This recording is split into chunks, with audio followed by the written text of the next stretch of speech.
அம்மா வளர்த்த கட்சியும் எம்ஜிஆர் வளர்த்த கட்சியும் சரண்டர் ஆயிடுச்சு. அவருக்கு ஒரு நிகழ்வு நடந்தது, நான் சொல்லக்கூடாது. ஒரு பிரச்சனை நடந்தது, 72 நாட்கள் வீட்டை விட்டே வரல. நீங்க எத்தனை கேள்வி கேட்குறீங்க? திருப்பி நான் பதில் சொல்ல கூட திருப்பி கேட்குறீங்களா? 2026 தமிழக வெற்றி கழக வருகை யாருடைய வாக்கு குறையும் சார்? இன்னும் ஒரு தடவை கூட தேர்தலை அவர் சந்திக்கலையே.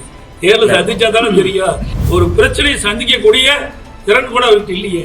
15 நாள் அலுவலகத்தை மூடிட்டு போயிட்டாங்கல்ல. அப்புறம் எங்க போய் கட்சி நடத்தி மக்களுக்கு நன்மை செய்ய போறாங்க? இப்போது புதிய அறிமுகம் ஆச்சி ஹோட்டல் சாம்பார் 50 கிராம் ரூபாய் 20 மட்டுமே.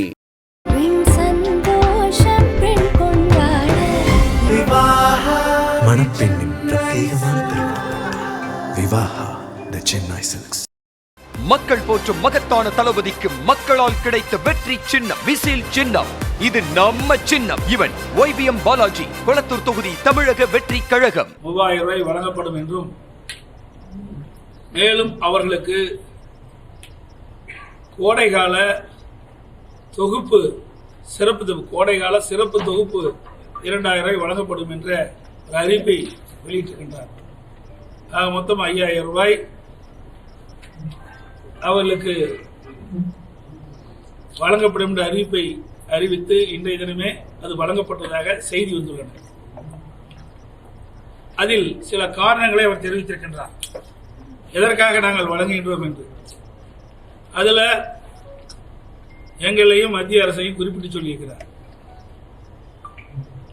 தேர்தல் சட்டமன்ற தேர்தல் வருகின்ற காரணத்தினால் இந்த சட்டமன்ற தேர்தலை காரணம் காட்டி இந்த உரிமை தொகையை நிறுத்தி விடுவார்கள் என்றும் குறிப்பிட்டிருக்கின்றார். இது வடிகட்டிய பொய். ஏற்கனவே 2024 ஆண்டு நாடாளுமன்ற தேர்தல் நடந்தது. அந்த நாடாளுமன்ற தேர்தலில் உரிமை தொகை பெற்று வந்த குடும்ப தலைவர்கள் அனைவருக்குமே அந்த உரிமை தொகை வழங்கப்பட்டது. தேர்தல் நேரத்திலே, நாடாளுமன்ற தேர்தல் நேரத்தில். அப்படி இருக்கின்ற பொழுது எப்படி இதை நிறுத்த முடியும்? இரண்டாவது, ஒரு அரசு கொண்டு வந்த திட்டம் தொடர்ந்து செயல்பட்டுக் கொண்டிருக்கின்ற பொழுது ஆன்கோயிங் ஸ்கீம், அது எப்பொழுதுமே தேர்தல் நேரத்தில் நிறுத்துவது கிடையாது. அந்த அடிப்படையில் தான் 2024 ஆண்டு நடைபெற்ற நாடாளுமன்ற தேர்தலிலும் அவளுக்கு வழங்கப்பட்டு வந்த உரிமை தொகை குடும்ப தலைவிக்கு தொடர்ந்து வழங்கப்பட்டது. ஆனால் திரு ஸ்டாலின் அவர்கள் தேர்தல் தோல்வியின் பயமாக தேர்தலிலே நடைபெறுகின்ற சட்டமன்ற பொதுத் தேர்தலிலே தோற்று விடுவோம் என்ற காரணத்தினால் இந்த அறிவிப்பை வெளியிட்டிருக்கின்றார். அதுவும் குடும்ப தலைவிக்கு பிப்ரவரி மாதம் தானாக கிடைக்கும், மார்ச் மாதம் கிடைக்கும், ஏப்ரல் மாதம் கிடைக்கும். இருந்தாலும் இந்த 3 மாத தொகையும் முன்பணமாக கொடுத்து அதோட கோடைகால சிறப்பு தொகுப்பு ஒன்று கொடுத்து அவருடைய வாக்குகளை பெறுவதற்காக இப்படிப்பட்ட ஒரு நாடகத்தை அரங்கேற்றுகின்றார். இன்றைக்கு திராவிட முன்னேற்ற கழகம் மக்களுடைய செல்வாக்கு இழந்து விட்டது. நடைபெற்ற சட்டமன்ற தேர்தலிலே தோற்றுவிடுவோம் என்ற அச்சத்தின் காரணமாகத்தான் இன்றைய தினம் இந்த அறிவிப்பை இன்றைய முதலமைச்சர் அவர்கள் வெளியிட்டிருக்கின்றார். இன்னொன்று, கோடைகால சிறப்பு தொகுப்பு என்று அறிவித்திருக்கின்றார்.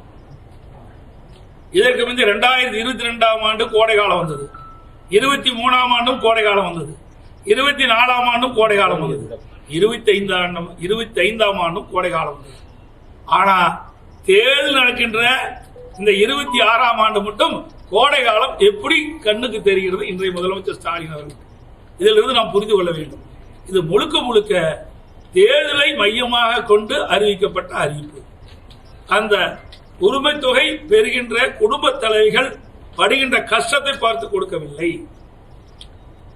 ஸ்டாலின் சட்டமன்ற தேர்தலிலே தோற்றுவிடுவோம் என்று அஞ்சித்தான் இந்த தொகையை இந்த மக்களுக்கு கொடுக்கின்றார், அவருடைய வாக்குகளை பெறுவதற்காக.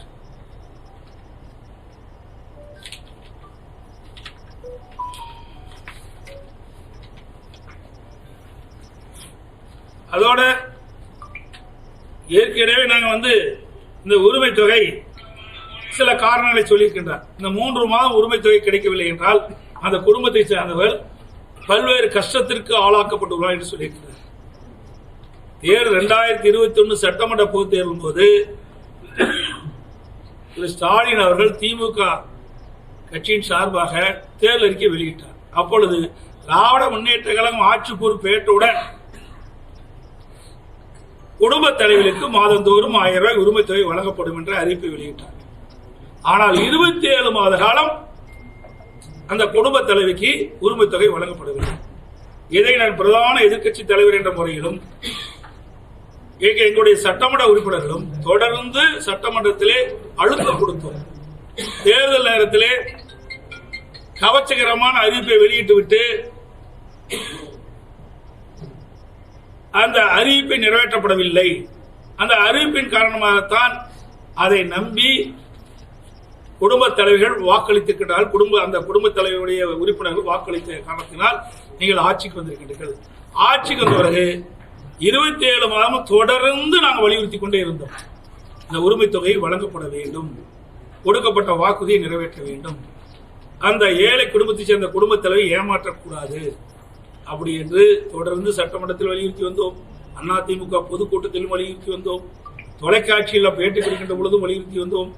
நான் அறிக்கை விடுகின்ற பொழுது இதை வலியுறுத்தி சொன்னோம். பிறகு 27 மாத காலத்தில் 28ஆம் மாதம் தான் இந்த உரிமை தொகை கொடுத்தாங்க. அப்பொழுதெல்லாம் இந்த பெண்கள் பாதிக்கப்பட மாட்டாங்களா? இப்ப கொடுக்கின்ற காரணம், ஸ்டாலின் சொன்ன காரணம், பிப்ரவரி மாதம், மார்ச் மாதம், ஏப்ரல் மாதத்திலே நாங்கள் எதற்காக கொடுக்கணும் என்று சொன்னாரே, அந்த காரணம் 27 மாதம் இந்த உரிமை தொகை பெறுகின்ற குடும்ப தலைவிகள் பாதிக்கப்பட்டிருக்க மாட்டாங்களா? ஆக வேண்டுமென்றே திட்டமிட்டு தேர்தலை மையமாக கொண்டு அந்த பெண்களுடைய குடும்பத்துடைய வாக்குகளை பெற என்பதற்காக இந்த அறிவிப்பை வெளியிட்டிருக்கிறார். அதோடு மட்டுமல்ல,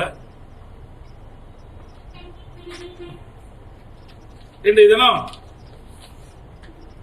அனைத்து குடும்ப அட்டைக்கும் அனைத்து குடும்ப தலைவிக்கும் மாதந்தோறும் 1000 ரூபாய் கொடுப்பா சொன்னாங்க குடும்பத்துக்கு. ஆனா 1,31,31,00,000 இருக்கு. மற்றவர்களை ஏமாற்றி வாக்குகளை பெற்று ஆட்சிக்கு வந்த பிறகு அதையும் நிறைவேற்றல. அண்மையில் 2 மாதத்துக்கு முன்பு விதிகளை தளர்த்தி மேலும் 20 லட்சம் பேர்களுக்கு மாதந்தோறும் குடும்ப தலைவிக்கு 1000 கொடுப்பதை அறிவிச்சு இப்ப 2 மாசமா கொடுத்துட்டு இருக்காங்க. ஏற்கனவே 28 மாசம் கிடைக்கல. ஒரு ஆண்டுனா அந்த 5 ஆண்டுனா 32 மாசம் தான் கிடைக்கும். இப்ப கிட்டத்தட்ட இந்த 2 மாதம் சொன்னா இன்னொரு 3 மாதம் இருக்குது. 5 மாதம் பார்க்கும்போது 5 மாதம் தான் கிடைக்குது. 55 மாசம் அவருக்கு கிடைக்கல. இப்பொழுது அறிவிக்கப்பட்ட 20 லட்சம் பேருக்கும் 55 மாதம் அவருடைய உரிமை தொகை கொடுக்க முடியல. அப்பெல்லாம் அந்த மக்கள் பாதிக்கலையா? ஸ்டாலின் அவர்களே, பொய் சொன்னாலும் பொருந்துற மாதிரி சொல்லுங்க, மக்கள் நம்புற மாதிரி சொல்லுங்க.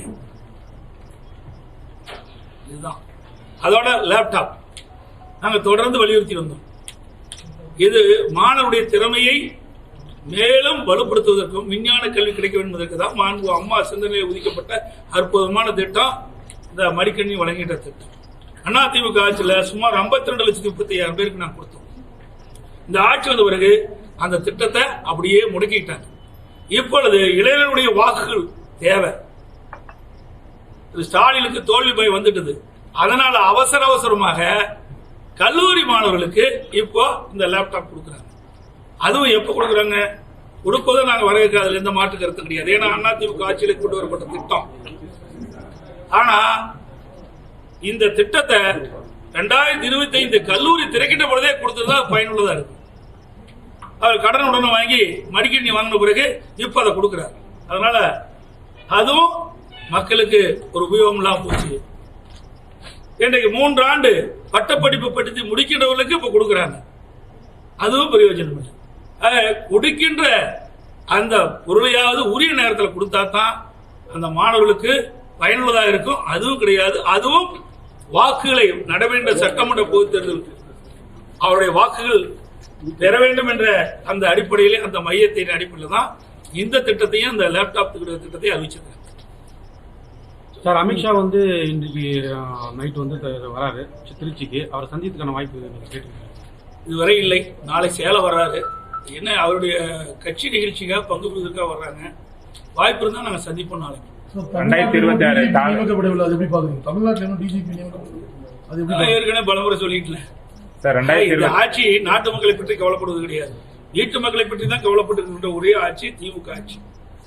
இது ஏற்கனவே யூபிஎஸ்சி திராவிட முன்னேற்ற கழகம் அரசாங்கம் அனுப்பப்பட்ட அந்த டிஜிபி பட்டியலில் தான் 3 பேர் தேர்வு செஞ்சு மாநில அரசுக்கு அமைச்சிருக்கிறாங்க. அதுல ஒருவரை நிரந்தர சட்ட ஒழுங்கு டிஜிபி நியமிக்கணும். இது வரைக்கும் நியமிக்கணும். இப்படி திறமை இல்லாத அரசாங்கத்தை வச்சுட்டு நாட்டு மக்கள் எங்க பாதுகாப்பு கிடைக்கும்? சட்ட ஒழுங்கு எப்படி பேணி காக்க முடியும்?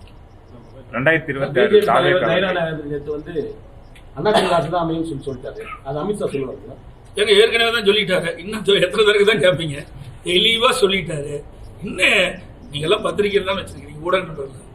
முதல்ல ஐடிசி சோழா ஹோட்டல்ல முதல் பேட்டி கொடுத்தாரு. இந்த பேட்டி பாத்தீங்களா இல்லையா? பார்த்தீங்களா இல்லையா? அது என்ன சொன்னாரு? அனைத்து இந்திய அண்ணா திராவிட தேசிய ஜனநாயக கட்சி கூட்டணி அமைச்சிருக்குது. இந்த கூட்டணிக்கு அதிமுக தான் தலைமை தாங்கும், அதிமுக தான் ஆட்சி அமைக்கும். எங்களுடைய கூட்டணி முதலமைச்சர் வேட்பாளர் இபிஎஸ். தெளிவா சொல்லியாச்சு. இதுக்கு மேல எத்தனை தடவை தான் திருப்பி இதே கேள்வி கேட்கறீங்க? தயவு செய்து இதெல்லாம் ஏற்கனவே முடிந்தது. நாங்க இந்த மாதத்துக்கு முன்பாகவே இதற்கு உண்டான பதில் கொடுக்கப்பட்டு விட்டது. இன்னும் சில கட்சிகள் சொல்ல முடியாது. எந்த கட்சி எங்க இருக்குன்னு தேர்தல் அறிவிப்பு வெளியான பிறகுதான் சொல்ல முடியும்.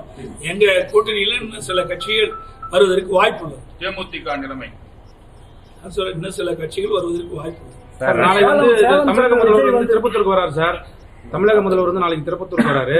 இந்த நிலையில வந்து ஏற்கனவே நம்ம கட்சியில் இருந்த தொழிலாளர் நலத்துறை அமைச்சர் வந்து அந்த கட்சியில போய் சேரதா ஒரு பரவி வருகிறது. இதை பத்தி உங்களுக்கு கருத்து? ஏற்கனவே கட்சிக்கு போய்த்தானே வந்தாரு. ஏற்கனவே அதிமுக திமுக போயிட்டு தானே மறுபடியும் வந்தாரு. இல்லைங்க சார், தொழிலாளர் நலத்துறை அமைச்சர் சார் ஏற்கனவே அந்த அம்மா திமுக போயிட்டு தாங்க மறுபடியும் அதிமுக வந்தாங்க. அதனால மீண்டும் திமுக போறது ஒன்றும் புதுசா ஒண்ணும் கிடையாது. அதனால அதிமுக எந்த பாதிப்பு இல்லை. தமிழகத்துல தொடர்ந்து கனிம வளங்கள் கொள்ளையடிக்கப்பட்டு வருது. இது குறித்து பொதுமக்களோ மற்றவர்களோ புகார் அளிச்சா அரசு அதிகாரிகள் எந்த ஒரு நடவடிக்கை எடுக்கிறது இல்ல. இதை பத்தி உங்களோட கருத்து சார்? நாங்க தெளிவா சொல்லிட்டோமே. நேற்றைக்கு தானே உங்களுக்கு பார்த்திருக்கேன். 2 நாளைக்கு முந்தி எங்களுடைய மாவட்ட செயலர், கரூர் மாவட்ட செயலர் திரு விஜயபாஸ்கர் அவர்கள் நேரடியா அந்த கனிம வள கொள்ளை நடக்கின்ற இடத்துக்கே போய் அங்க இருக்க கிட்டாச்சி மேல ஏறி போட்டோ எடுத்து அங்க இருக்கின்ற காவல்துறை அதிகாரிகளை வரவழைச்சு 5 ரீச்ல நடக்குது. ஒரு நாளைக்கு ஒரு ரீச்ல 600 லோடு மணல், 3000 லோடு மணல் தொடர்ந்து போயிட்டு இருக்கு. எந்த அதிகாரியும் கண்டுகொள்ளவில்லை. மாவட்ட ஆட்சி ஆகட்டும், அல்லது காவல்துறை கண்காணிப்பாளராகட்டும், அந்த பகுதியில் இருக்கின்ற வருவாய்த்துறை அதிகாரி, காவல்துறையில் கண்டுபிடிக்க பார்க்கறதே கிடையாது. அவர்கள் எல்லாம் அவர்களுக்கு பாதுகாப்பா இருக்கிறாங்க.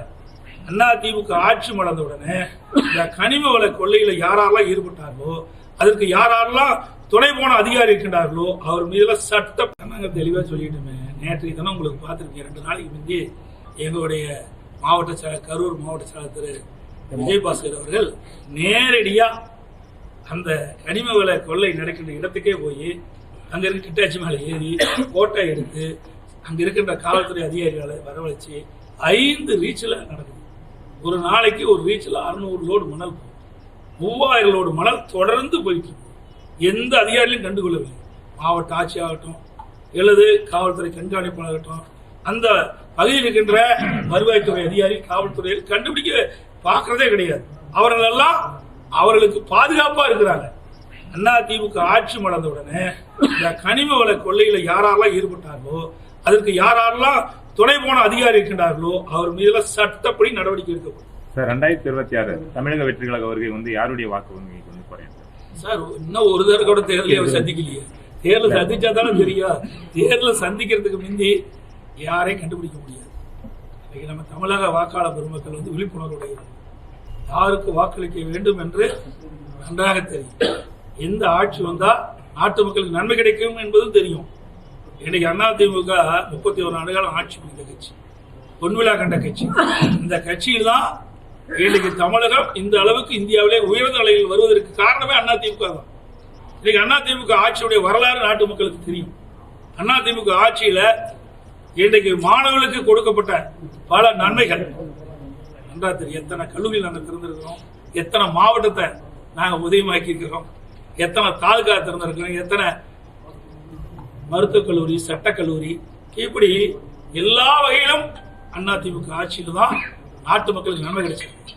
சார், சேலத்தில் சற்று முன் பேசியிருக்கார் விஜய், அம்மா வளர்த்த கட்சியும்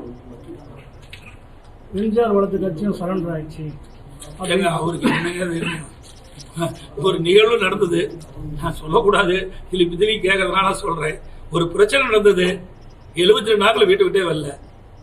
ஏன் விஜய் வீட்டு வரலன்னு சொல்றாங்க. ஒரு தலைவரானா கேட்கத்தான் செய்வாங்க, அதுக்கு பதில் சொல்லித்தான் ஆகணும். நீங்க எத்தனை கேள்வி கேட்கறீங்க? திருப்பி நான் பதில் சொல்ல கூட திருப்பி கேட்கறீங்களா? ஒரு கட்சி துவங்கி விட்டா அந்த கட்சியில நிர்வாகிகள் கேட்கின்ற கேள்விக்கும் மக்கள் கேட்கின்ற கேள்விக்கும் பதில் சொல்வது அந்த கட்சியோட தலைவருடைய கடமை. ஆனா அந்த கடமை செஞ்சிருக்காரு. 15 நாள் அலுவலகத்தை மூடிட்டு போயிட்டாங்கல்ல, அப்புறம் எங்க போய் கட்சி நடத்தி மக்களுக்கு நன்மை செய்ய போறாங்க? ஒரு பிரச்சனையை சந்திக்கக்கூடிய திறன் கூட அவருக்கு இல்லையே. ஆனா நாங்க யாரையும் குறை சொல்லல. எல்லா மிகப்பெரிய ஜனநாயக நாடு இந்தியாவில், யார் வேணாலும் கட்சி துவங்கலாம், இந்த கட்சிக்கு தலைவராகலாம், மக்களை சந்திக்கலாம். மக்கள் தான் எஜமானர்கள், மக்களுக்கு கொடுக்கிற தீர்ப்பு தான் இறுதியான தீர்ப்பு. எங்களை பொறுத்த வரைக்கும் நிறைய செஞ்சிருக்கிறோம், நெஞ்ச நிமித்தி மக்கள்கிட்ட போய் சொல்றோம். ஏன் உங்க மாவட்டத்திலேயே இந்த இடத்துல வந்துட்டுங்களா? இது புதிதாக தொடங்கப்பட்ட மாவட்டம் தானே. அடித்தட்டு மக்கள் அதிகமான வாக்கு அதிமுக எப்பவுமே. அதிமுக வாக்குகள், அந்த அடித்தட்டு மக்கள், தலித் மக்களுடைய இஸ்லாமியர் வாக்குகள் பிஜேபி சேர்ந்தனால இது வருமா உங்களுக்கு? எங்களை பொறுத்த வரைக்கும் அதிமுக பொறுத்த வரைக்கும் ஜாதிக்கும் மதத்துக்கும் அப்பாற்பட்ட கட்சி. நல்லா புரிஞ்சுங்க. பாருங்க எத்தனை பேர் ஜாதி இருக்கு, எத்தனை மதத்தை சேர்ந்திருக்காங்க. அதிமுக பொறுத்த வரைக்கும் ஜாதிக்கும் மதத்திற்கும் அப்பாற்பட்ட கட்சி. எங்களுக்கு 2 ஜாதி, ஆண் ஜாதி, பெண் ஜாதி, 2 ஜாதி தான் எங்க கட்சிக்கு இருக்குது. அதனால இந்த ஜாதி பத்தியோ மதத்தை பத்தியோ நாங்கள் எப்பொழுதும் முன்னிலைப்படுத்துவதே கிடையாது. மக்களுக்கு என்ன தேவை, அதை எப்படி செய்ய வேணும், அதுதான் எங்களுடைய தலையாய கடமை. அதுதான் எங்களுடைய தலைவர்கள் எங்களுக்கு பயிற்சி கொடுத்த வழி. இன்னைக்கு என்ன தேர்தல் அறிவிப்பு? ஏற்கனவே 10 அறிவிப்பு கொடுத்துட்டு இருக்கேன். ஏற்கனவே பல அறிவிப்புகள் கொடுக்கப்பட்டு விட்டது. இதுங்களா அப்போ வரும் அறிவிப்பு. ஆனா இப்பதான் ரெண்டு கட்டமா அறிவிப்பு கொடுத்துருக்கோம். இந்த அறிவிப்பை பார்த்து பயந்துதான் ஸ்டாலின் இப்போ ஒரு விசித்திரமான அறிவிப்பை வெளியிட்டிருக்காரு. நாங்க கொடுக்கப்பட்ட இந்த 2 கட்ட அறிவிப்புகள் அனைத்து இந்திய அண்ணா திராவிட முன்னேற்ற கழகத்தின் சார்பாக நடைபெற்ற சட்டமன்ற பொதுத் தேர்தலில் அதிமுக வெற்றி பெற்று வந்தா என்னென்ன அறிவிப்புகள் நிறைவேற்றும் என்று நாங்க அறிவிச்சோம். அதை அறிவிப்பை பார்த்து பயந்து இப்பொழுதுதான் ஒரு விசித்திரமா ஒரு அறிவிப்பை வெளியிட்டிருக்காரு. அனைத்துக்கும் பொதுவான கோடைக்காலம் அவர் குறிப்பிட்டவங்களுக்கு தான் கொடுக்குறாரு. கோடைக்கால சிறப்பு தொகை அனைவருக்கும் வழங்கத்துக்கு நீங்க வெளியிட்டீங்களா சார்? அவருக்கு ஏதோ ஒரு காரணத்தை சொல்லி சொல்றாரு. அதுல போய் உள்ள போது கேட்கறீங்களா? எனக்கு அதான் சொல்லிட்டேன். கோடைக்காலம் இப்பதான் வந்ததா? 22ஆம் ஆண்டு வந்தது, 23ஆம் ஆண்டு வந்தது, 24ஆம் ஆண்டு வந்தது, 25ஆம் ஆண்டு வந்தது. இந்த ஆட்சிக்கு வந்த பிறகு 4 கோடைக்காலம் வந்துருது. இப்ப 5வது கோடைக்காலம். இந்த கோடைக்காலம் தேர்தலை நோக்கி இருக்கின்ற கோடைக்காலம். அதனாலதான் இந்த காரணத்தை சொல்லி அவளது அறிவிப்பு கொடுத்துருக்காங்க. பாராளுமன்றத்தில் பெண் காங்கிரஸ் எம்பிகள் நடந்து கொண்ட விதத்தை பற்றி சார் அது முழுமையா எனக்கு தெரியாது. படத்தை பார்த்து நான் பார்க்கல. அங்க நடந்த நிகழ்வுகள் இன்னும் தெரியாது. ஆனா அப்படிப்பட்ட ஒரு சம்பவம் நடந்து வந்தா அது தவறு.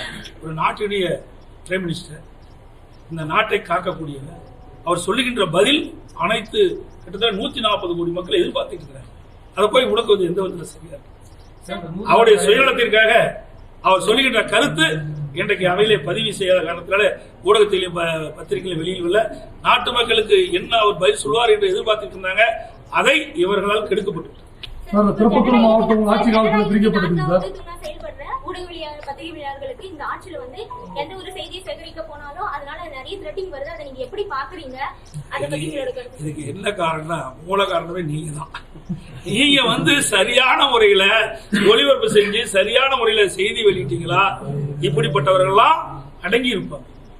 இவர்கள் ஊடகம் பத்திரிகையும் இவர்களை ரிஜெக்ட் பண்றாங்க. இவர்கள் ஏதோ ஒரு சர்வாதிகாரி ஆட்சி நடத்துற மாதிரி நினைச்சிட்டு இருக்காங்க. அதனாலதான் இப்படிப்பட்ட நிகழ்வு நடக்குது. உண்மை செய்தி வெளியிடுங்க. நாங்க ஆளுங்கட்சியா இருக்கும்போது எங்களை பத்தி தான் விமர்சனம் பண்ணீங்க. எதிர்கட்சியா இருக்கும் போதும் ஊடகங்களும் பத்திரிகைகளும் எங்களை பற்றி தான் விமர்சனம் செய்யறீங்க. விமர்சனம் செய்யுங்க. நாங்க அதெல்லாம் கவலைப்படுறதே கிடையாது. எங்களை பொறுத்த வரைக்கும் எங்களுடைய தலைவர்கள் காட்டிய வழியில் நாங்கள் சென்றுட்டு இருக்கிறோம். ஆனா திமுக அப்படிப்பட்ட கட்சி அல்ல. முதல் ஊடகங்களும் பத்திரிகைகளும் புரிஞ்சுக்குங்க. தவறு இருந்தா தவறு உடனே சுட்டி காட்ட வேணும். நேற்றைய தினம் நேற்றைய முன்தினம் நேற்று தினம் நினைக்கிறேன் எங்களுடைய முன்னாள் அமைச்சர் இன்னைக்கு நேரடியா களத்துல போய் கனிம வள கொள்ளைய பாக்குற எல்லா ஊடகத்திலும் திருப்பி திருப்பி காட்டுங்க. அப்பதானே அவர்கள் பயப்படுவாங்க. திமுகவில் நடைபெறுகின்ற இந்த முறைகேடுகளை படம்பிடித்து மக்களுக்கு காட்டினால் உங்களுக்கு மக்கள் பக்க பலமாக இருப்பாங்க, நாங்களும் பக்க பலமாக இருப்போம். சார், கடந்த திமுக